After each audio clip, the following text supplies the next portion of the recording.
Montu, who is a god of war, he's also known as the strong arm of Heru. So Heru was kingship, and what Montu represented was the warfare component, the strategist warfare that needs to go along with it. Now, in Kemetic or Egyptian root, the name Montu, as it is in Kemetic scripture is written, he is associated with strength, domination, and the charging bull.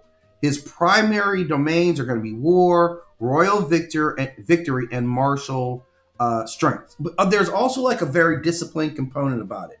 When we see him, he's often featured with the falcon iconography or the Buchis bull. And the Buchis bull, of course, is strength, and that's what he represents. So the falcon-headed warrior god, he's often seen with the solar disk with two plumes, which I think represent the two lands, often shown with that curved sword that was always very important, and occasionally represented with the black bull. Now, the black bull, of course, was just like unstoppable force. And if we look back, this is one of the earliest Kemetic war gods who embodied the violent strength required to protect cosmic order and Maat. This is what he was all about. He also protected borders. So in a physical sense, we saw him as the protector of borders, but realistically, like he was also on the cosmic level, he was protecting Maat. That's what his role was primarily. So he represents the king's battle power, right? He is the divine force that makes the pharaohs unstoppable in combat. And many of the pharaohs would use some type of iconography showing him like in their war party that, hey, we're going to war, so you got to be here. So this is how Montu came about. This is how he was moving, man. And this is a bad dude. I was looking for this image, and it's one of him and Set, and a lot of people think it's Heru and Set, but Set's on the ground, and the other deity has his foot on Set's neck. People mistake that for being Heru all the time. That is actually Montu. I'm going to look at it I'm going to look for it really quickly. I couldn't find it earlier. I know I've seen that thing online. Let me see if I can find it under Heru and Set. Because what it is that Montu, because he represents the disciplined part of the military, that always supersedes like just a let's get after it kind of model here. Let me see. I don't see it here. Man, I do apologize. It would be a great image to show you guys. Because Montu was called in to check everybody. That's ultimately where he was. He kind of remained in the background. We didn't know about Montu as much as we knew about the other deities, but his strength was there. This is the strong arm of Heru because he protected the kingship. So he is the strong bull, was what he's represent, that black bull, but was also, man, do I have that black bull? I may look for that, but the strong bull, the black bull, was the beloved Montu. That's who he was in a nutshell. So he made it pretty easy. I'm just looking to see if I've got an example of that Buchis bull, because I may have it. It's a black bull. I'm sure I've got something in here that's black bull. Let's see if I can find it here. Let's see. Bull. Bully, right? Let's bully. Okay. Okay, this is a form of the Buchis bull here. So this is the divine bull. So a lot of times we're going to say that this literally was the depiction of Montu. This is where they were showing Montu as the sacred bull. And the sacred bull was protector of us, right? He protected, civilization. He protected the empire. He was the ultimate protection. If anything got hot, this is where we went to. So Set was more aggression. So when we talk about like Set, the reason we're not talking about Set or Ares is because they didn't reflect the discipline part that we're saying. That these guys were more of the strategists. So this is what Montu's role was. Like the king obviously would come to him and then he would holler and tell him what you need to actually do. What's going to help you. So in function within this theology, he was the war power of the pharaoh or Nasut, right? Like there's a little dispute, guys. Like I know we're used to using the word pharaoh. Culturally, that's not what the people themselves ever called themselves. What they would have called him was the Nasut or the Nasut Biti. Nasut Biti meaning like the two lands. So we'll talk about that later. But ultimately, that was his number one function, was to protect the kingship. That was his main goal. make sure that the kingship is protected. And secondly, maybe this was more important though, was he was a defender of Maat, which is truth and balance and honesty. So violence becomes justified, or at least his violence is justified when you can say, okay, it maintains the cosmic order. Okay, we're off here. Let's see if we can reconnect. Right. I don't know if we're live or not, but I guess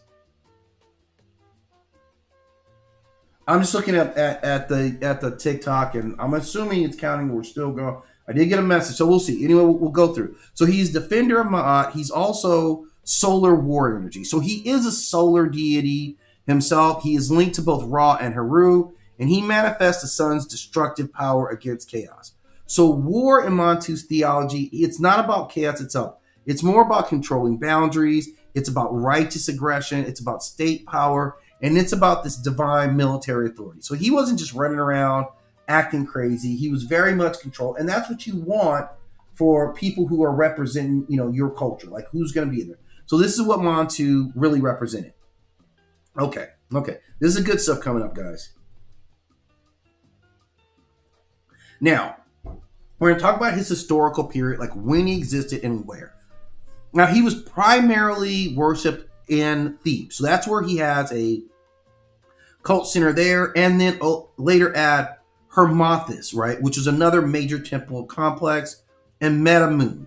So he is featured with major worship sites and at least 4 historical sites. So we know about him being worshipped. Now, I don't know what we would have brought to Montu because he liked war. I don't know what worship for him would have looked like. But we're going to find out. We're going to explore that as well. Historically, his temples were located throughout the region of Upper Kemet. Now, from historical time period, this guy is first talked about in the Old Kingdom. So we're saying way back 2700 BCE. That period runs to like 2700 to like 2100. So he is mentioned as the regional war god of Upper Kemet by the Middle Kingdom and the rise of Thebes. Now he gets elevated to this state role of importance. So kings start to take the name, right? Mentuhotep. Mentuhotep is, you have his name, Mentu, which is one of his other names. Mentuhotep, which means Montu is satisfied.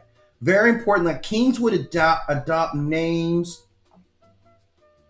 Kings would adopt names of deities that they wanted to perform worship on. So Mentuhotep II reunites Egypt after the first intermediary period, and this strongly suggests associating with Montu with the military victory and the national restoration.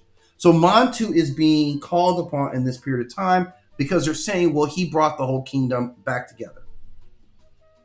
Now, by the New Kingdom, he remains important, but this is a time where Amon is starting to be dominant, particularly in Thebes. So Amon kind of blasted over everybody in terms of like the belief system at that period of time. So Montu became pharaoh, but he always remains his prestige as being the war patron of the pharaohs, or as I would call them, would be the Nasuns. Now, as far as ritual practice, he was worshipped in military dedications, victory parades, temple offerings. Now, this is the part you guys are going to want to know, because what kind of temple offerings does Montu take? Well, he likes weapons, right? That's not surprising. We're not surprised, Montu, that you like weapons at all, right? So, okay. So you like weapons. He also likes trophies, symbolic representations of enemies that could be presented to him as well. I don't know what he was going to do with that. Then the Buchis bull were themselves believed that the bull was the embodiment of Montu. And he was worshipped at specific places. Armat was a place where the Buchis bull was actively worshipped. And, they would keep these bulls around, man. These bulls would have great lives, right? Like, you would have an awesome life. You're going to be fed. You're going to be pampered. Like, they're going to bring in mates for you all the time. So it was all about that. Now, the bull itself, of course, symbolizes virility, unstoppable strength, and divine aggression. After death, these bulls were actually mummified. So that shows you like how much they cared about these bulls. And the Royal Association often evoked Montu before campaigns. So he served as the war patron and he was actively worshipped. This guy never went away. In the theological sense, he is the force that is necessary to maintain order. This was not violence for the sake of satisfying aggression. This was maintaining and keeping chaos at bay. So remember, there's Maat on this side, and there's Isfet over here. And we don't want to give up any ground to Isfet. We don't want Isfet feeling like you're getting any ground on us, which Isfet is chaos. So he was the one who had to strike down chaos. So power is sacred when it's aligned with justice, which is what he was. Rulers must possess controlled violence, and warfare can be morally justified when you're protecting your civilization.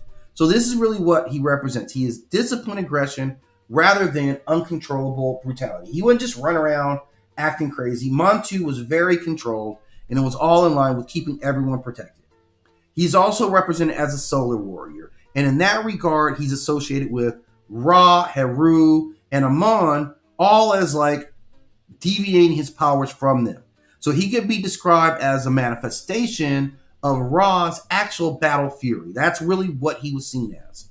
Culturally, it meant that the kings also had to be warriors. The kings, if you're adopting Montu's name for yourself, then in some instance you have to be a warrior yourself.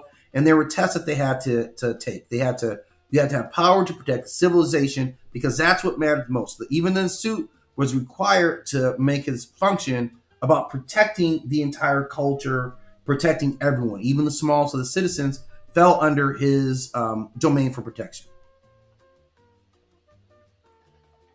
Now, when they had victory, it means that this was divine favor.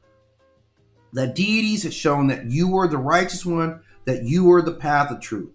And we see him, in inscriptions, we see Montu charging his enemies like a bull. He is therefore the symbol of royal military legitimacy and all those things that come out. He was the legitimate part of the throne. He protected the throne, and he was what the king sent out when we, as the citizens of the civilization, or the citizens of the civilization, were being threatened. This is what he brought back. Now, psychologically, the worship of Montu really told us a lot. It means that the Egyptians believed that the universe constantly faced destruction from disorder, which is why you develop deities like this who are protective of the culture. That war god provided psychological reassurance that order had a defender, and so that we would not fall into chaos. Because what they show is a lot of belief in that chaos is always going to be there. He's also seen as saw themselves as the pharaohs themselves were living vessels of this divine strength, and this is what reinforced that you were channeling Montu energy, so you go out and whip somebody's ass too. You had this controlled violence. They did not glorify war for war's sake. Instead, war was a useful tool to keep us, all safe. Okay. Now, timeline was, and this is going to be important, Montu's timeline, I'd say, goes all the way back to possibly 2,700 years ago. So that would give us more than 5,000 years of history that we've talked about him, almost 6,000 years. His main rise to power came on during the Middle Kingdom around 2055 BCE. So you can take that in your notes. And the Theban king elevated him to the patron of conquest and reunification, the merging of the two lands. You guys know there's always Upper Kemet, Lower Kemet. He brought they had time together where they were a unified kingdom. His peak influence was at the Middle Kingdom and the early New Kingdom. He had temples that expanded, and Buchis bull cults were thriving everywhere. These were all representations of him. There was some gradual shift when Amon takes over as a dominant cult. We know that whole period, and he transitions, at least Montu, from being a primary state god to a specialized war deity. By the late period, he continued to be worshipped, and he was more kind of culturalized, right? Like local to a specific area. He wasn't as seen as globally dominant as he had in previous times. But we're going to keep talking about him. He's also now on the modern scene. So if you go right now, and let me see if I can find this for you guys. I'm gonna try to find one for you guys here, because I said I was gonna pull up an image, but let's pull up Montu in the Smite games, because Smite has got every single deity that you want is in Smite, the video game. I'm telling you guys, it's an online game. You can let's see, is that him? Okay, let's look. This is the image that they're going to use. I'm just going to copy this here. And let's see. I don't think this is a very good image of him, but this is so again, like he's still thriving. You can go to Smite. Like I said, if you go to Smite and you're interested, there is a representation where you could play as Montu, and I think that's kind of the cool part, especially when you have deities that have been in existence for so long. So the next one I'm going to talk to is kind of in this vein, like has a lot of that same Montu energy in terms of being a strategist, a disciplinarian.